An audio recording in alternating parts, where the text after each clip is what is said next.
Term contracts are anchored near $94 a pound, Right. while the spot price is sitting at $86.75. Yeah, which is a massive gap. Exactly. That spread, that roughly $7 spread, is basically the entire story of this uranium cycle wrapped up into one single number. It really is. I mean, it's the Rosetta Stone for understanding exactly what is happening in the global nuclear fuel market right now. Right. That premium that utilities are willing to pay, it tells you everything about their underlying fear of a supply deficit. Welcome to the Deep Dive. Today is Saturday, August 15th, 2026. And, if you're tracking the energy sector, you know capital is moving aggressively right now. Oh, absolutely. So today we are opening up a massive stack of research, pulling directly from Uranium Unleashed, issue number 33. And our mission today is to decode 3 critical signals the market flashed this week. And those signals are huge. They really are. The core thesis we're exploring for you today is this: Western fuel cycle supply. Not just the raw pounds of uranium buried in the ground, but the supply cycle is the binding constraint of this entire cycle. Right. And institutional capital has decisively priced this constraint in. Yeah, and to really grasp what these signals mean, you have to understand the order of operations for how smart money actually moves in the resource sector. Okay, break that down for us. So equities, the stocks of the companies actually doing the work, they're moving faster than the term market. Right.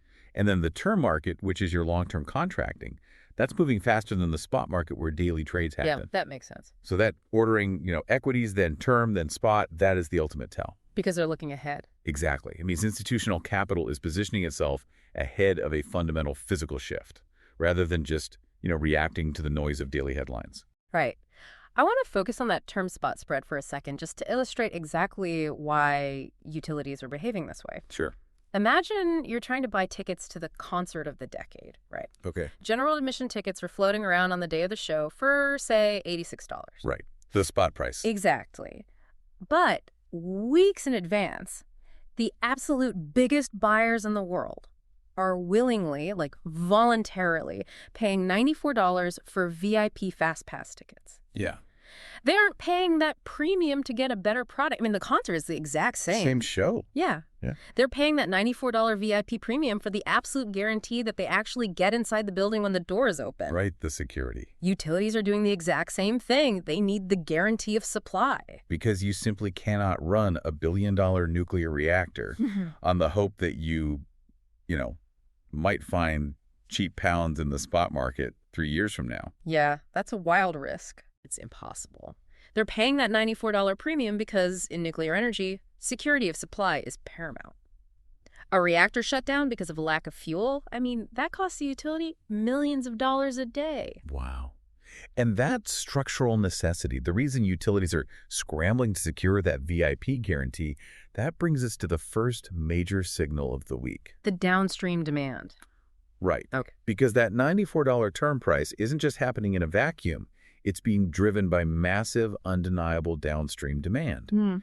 So let's look at the confidential July 31st S1 filing for the Westinghouse IPO. Yeah, this was huge. And just for those listening who might not follow securities law, an S1 is the foundational registration document a company files with the SEC before it goes public. It pulls back the curtain on their financials. And this specific S1 is it's a monumental development for the industry. Totally. Just to give you a sense of the sheer scale we're talking about with Westinghouse, Cameco and Brookfield Renewable bought the company back in 2023. Right, for a massive premium. Yeah, Cameco took a 49% stake, Brookfield took 51%, and they paid an enterprise value of about $8 billion. $8 billion. Yeah.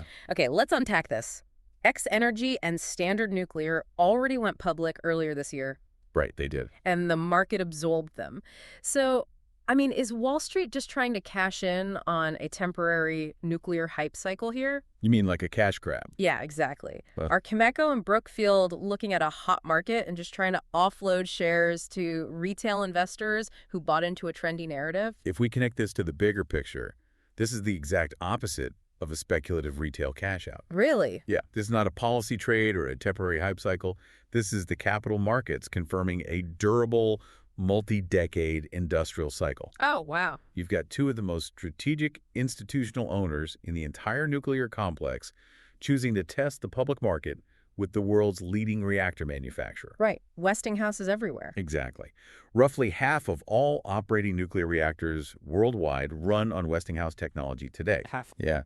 And according to this new filing, Westinghouse holds a 2025 U.S. government framework agreement worth at least $80 billion in directed reactor work. 80 billion. Yes. They're setting a public benchmark for downstream nuclear equity because that backlog is very, very real. I want to make sure I understand the physics of that backlog, though. What does an $80 billion framework actually mean for raw uranium demand? Okay, let's do the math on the physical reality here. Westinghouse designed a specific advanced reactor called the AP1000. Okay. Every single new AP1000 reactor that clears a final investment decision over the next 24 months, it requires an enormous amount of fuel just to achieve initial criticality. Just to turn on. Exactly. We were talking about roughly 400,000 pounds of uranium for the first core demand alone. 400,000 pounds per reactor just to turn the lights on for the very first time. Correct. And that doesn't even factor in the multi-year reload commitments that are required to keep it running for decades. Yeah. If you're a utility building an AP1000, you have to lock in that massive fuel contract years before a single pound of that uranium is even mined. You need that VIP fast pass we talked about. Exactly. This is exactly why those term prices are locked in like concrete at $94 a pound. The Westinghouse IPO process is basically the institutional market screaming that this downstream demand curve is permanent. Okay, so downstream demand is locked in.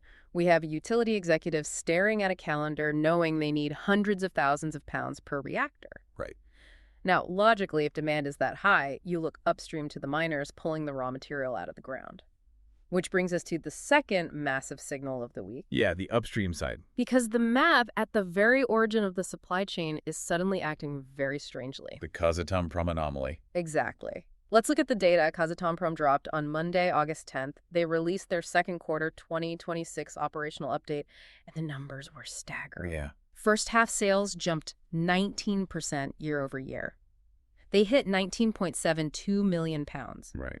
Production actually beat expectations, coming in up 10% year over year at 18.4 million pounds. Yeah. Their average realized price rose 16% to $67.88 per pound. Which is huge. And they reiterated their full year 2026 production guidance, holding steady at 27,500 to 29,000 tons of uranium on a 100% basis. By any traditional mining metric, I mean, that is a massive production beat from the absolute heaviest heavyweight in this sector. Okay. Kazatomprom is the world's largest producer. Wait, stop there. Here's where it gets really interesting. If I open up the Basic Economics 101 textbook, Right. it says that if the world's giant producer suddenly pumps out 10% more supply into the market, the spot price should absolutely crash, right? If supply goes up, price goes down. Yeah, the market gets flooded with material. But the spot price didn't crash. It actually inched up to $86.75 this week. Yeah, it did. Why on earth did the market just shrug off a massive production beat from the biggest player in the game? Because the market had already fully discounted Kazakh supply. Oh. The lens of the entire institutional market has shifted almost completely to the demand side. I see. The fact that the spot price held firm, and like you said, even rose slightly in the face of a 10% production beat, that tells you buyers aren't worried about Kazatomprom flooding the market. Because they need all of it anyway. Exactly. 18 million pounds sounds like a lot until you realize Westinghouse and its clients need virtually all of that just to satisfy the initial startup loads for the reactors they plan to build. Wow. Buyers are terrified of a structural deficit, not a temporary surplus. So the market has totally digested the tons, but there is a second layer to this Kazatomprom story, right? The operational update on the 10th wasn't the full picture. No, it's just the appetizer. Yeah. For you listening, the actual event you need to pay attention to is the August 21st financial release. Okay, why that date? Because Kazatomprom's financial guidance is currently under review due to foreign exchange volatility. When that print comes out on the 21st, you need to ignore the raw tonnage numbers and look directly at their AISC. Let's define that for a second. AISC stands for All-In Sustaining Costs. Right. It's the metric mining companies use to show exactly how much cash it costs to mine a pound of material and just, keep their operations running. Exactly. And Kazatomprom is dealing with intense FX volatility right now. Plus, they're increasingly relying on newer, lower-grade mines to maintain these high production numbers. Okay. Let's explain why grade matters. If the grade of the uranium ore is lower, you physically have to move more dirt, pump more chemicals, and use more labor to extract the exact same single pound of uranium. Which means your all-in sustaining costs go up. Precisely. If Kazatomprom has to guide their cash costs higher to pull those pounds out of the ground, it fundamentally repositions the entire global cost curve. Let me make sure I follow the logic here. Yeah. If it costs Kazatomprom, who has historically been like the cheapest producer in the world, Right, it's the absolute floor. if it costs them more money to mine a pound of uranium, then the absolute floor price for the entire global market has to rise. Because if the cheapest guy can't do it for under a certain dollar amount, nobody can. You've got it. That's exactly it. The margins and the capital expenditure guidance matter infinitely more to the global price floor than the raw tonnage right now. Okay, so downstream demand from companies like Westinghouse is locked in. Upstream supply from giants like Kazatomprom is potentially getting more expensive to extract. Yeah. But here is the critical missing link. The raw uranium that Kazatomprom pulls out of the BERT, yellowcake, it's completely useless to a nuclear utility. Completely useless. You can't just shovel yellowcake into an AP1000 reactor. No, you definitely cannot. It has to be enriched. Which brings us to the third signal of the week, and honestly the actual physical bottleneck of this entire decade, the midstream choke point. Enrichment. This is where the theoretical economics of supply and demand hit a physical brick wall. Let's talk about SW, separative work units. This is the standard metric used to measure the effort required to separate the heavier uranium isotopes from the lighter ones, Right. effectively enriching the fuel so it can actually power a reactor. And this week, we saw a massive scramble for assets in this space. Oh, a total land grab. Yeah. Let's look at the data. First, we have Centrus Energy actively executing its $1.07 billion fixed-price Department of Energy contract. Yeah. They're producing HALEU at their Piketon facility. We should probably clarify HALEU for the listener. Good idea. It stands for high-assay, low-enriched uranium. Traditional reactors use fuel enriched up to about 5%. Okay. HALEU is enriched between 5 and 20%, and it is absolutely vital for the next generation of advanced small modular reactors. And the Centrus contract at Piketon is going to bring 12 tons of uranium per year of HALEU capacity online, but not until 2029. Right. That's a key detail. We also saw Urenco USA adding a fifth cascade, which is essentially a massive series of centrifuges spinning the uranium gas at its Eunice facility in New Mexico. Yeah. They are targeting a 700,000 SWU expansion, but again, that doesn't complete until early 2027. Right. And all of this physical construction is happening against the massive backdrop of the January 2026 Department of Energy allocation, which was $2.7 billion mapped out over 10 years specifically for enrichment. It is an absolute flood of federal and private capital trying to force its way through a very, very narrow industrial pipeline. And that capital is spilling over into the miners who haven't even dug a hole yet. Oh, yeah. On August 11th, FNARENA released a report that set the market buzzing about NextGen's Rook 1 asset.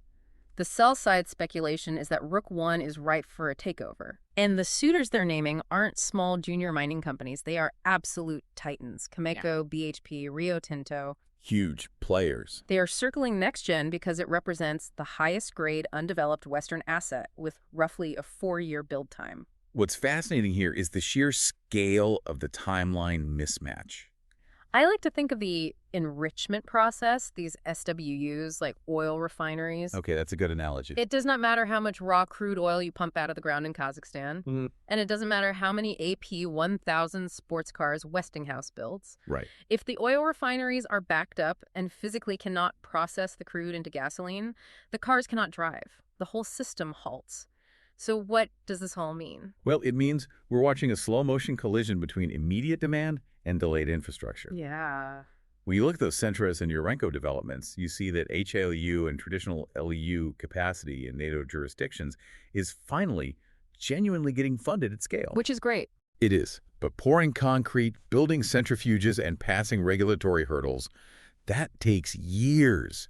The earliest new, meaningful tons of ALU don't arrive until 2029. But the demand is not waiting until 2029. No. The AI data center power demand is pulling on the grid right now. The global reactor restarts are happening right now. Exactly. The utilities need the enriched uranium today, but the refineries aren't finished being built yet. Right. That gap between the term contract prices signaling absolute scarcity today and the physical enrichment capacity not arriving until the late 2020s is the structural mismatch that this entire cycle is rewarding. Wow. That is precisely why you're seeing takeover speculation around next gen. Because titans like Cameco, BHP, and Rio Tinto can read a calendar. Right. They are looking at an unavoidable supply gap in 2028 and beyond. Yeah. The institutional conversation is no longer about speculative junior exploration plays. It is entirely about the consolidation of Tier 1 Western pounds. The real deal stuff. Capital is desperately trying to bridge the gap between today and 2029. The smart money knows that whoever controls the high-grade, undeveloped Western assets that can actually come online in that late 2020s window, they're going to hold all the leverage over the utilities. It's like a high-stakes game of musical chairs. Exactly. The biggest players in the world are throwing down billions of dollars to reserve their seats before the music even starts to slow down. Yeah. Which brings us all the way back to the spot price, and why tracking these specific signals gives you a massive advantage. We mentioned at the top that spot closed the week at $86.75. Right. But TradeTech noted that the NYMEX quoted UXA contract actually printed at $87.25 on Thursday. Yeah, bit higher. TradeTech is explicitly flagging that the market might finally be breaking out of the narrow consolidation band it has been trapped in for months. Spot has been the laggard this entire time. But a sustained break above $90 in the spot market would begin to aggressively close that $7 term spot spread we opened the show with. Yeah. Spot is finally starting to mathematically recognize what the $94 term market has known for 6 months. And this is exactly why you cannot just stare at daily spot prices. If you only watch the daily fluctuations of the spot market, you get faked out. Oh, completely. You see Kazatomprom beat production by 10%, you assume the market will flood, you expect spot to crash, and you panic. Right. But when you track the equities, like the Westinghouse S1 filing, and you track the term prices holding like a rock at $94, you effectively have a crystal ball. You follow the smart money to see where the physical reality is heading. Equities lead the term market. Mm-hmm. The term market leads the spot. If you understand that ordering, the daily noise fades away and the structural trend becomes crystal clear. So as we wrap up, let's give you a rapid-fire checklist of what you need to be watching next week to see how this all plays out. Number 1, Kazatomprom's August 21st financials. Remember, do not get distracted by the raw tons. You are watching for the AISC, the all-in sustaining costs. Right. Watch for any changes to their capital expenditure guidance driven by that currency volatility or lower ore grids. And number 2, watch for any amendments to the Westinghouse S1 filing. Any public details on the proposed price range or the share count will instantly reposition how the market values the entire downstream nuclear complex. Absolutely. And number 3, watch the term contract prints from the industry consultants. Yeah. We are anchored near $94 right now. Yeah. If that term price breaks above $95 a pound, it would be a massive, undeniable confirmation of utility bid strength, and it will pull the spot price even higher. This raises an important question. Okay, what is it? We spent this time exploring how institutional capital is aggressively securing 2029 enrichment capacity today. Right. We've mapped out how term contracts are locking up unmined pounds for years in advance at premium prices. So picture a utility executive in 2027. What happens to the utilities who are sitting on their hands right now, hoping to buy cheap raw material on the spot market later, when they suddenly wake up, the music is finally stopped, and they realize there are absolutely no enrichment shares left to process their fuel? Man, that is a terrifying scenario for anyone managing a billion-dollar power grid. It really is. And exactly why that $94 Fast Pass is worth every single penny to the smart money.